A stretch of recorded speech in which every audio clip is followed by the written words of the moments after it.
فضلا من ربكم ولتعلموا عدد السنين والحساب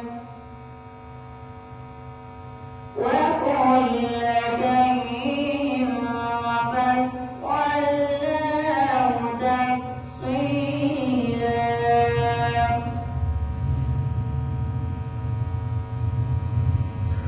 بسم الله الرحمن الرحيم ويدعو الإنسان بالشر دعاءه بالخير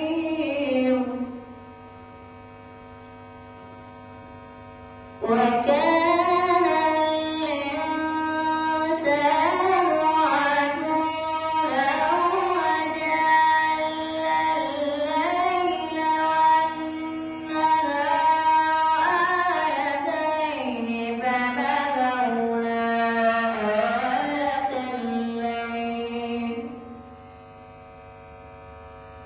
فمحونا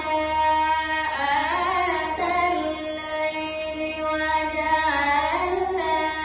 آية النهار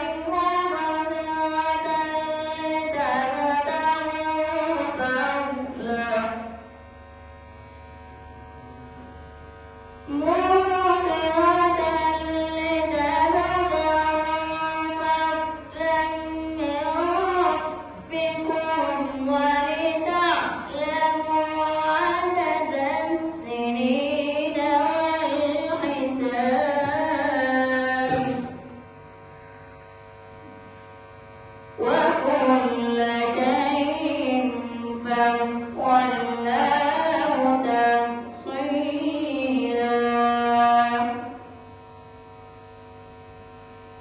وكل إنسان ألزمناه طائره في عنقه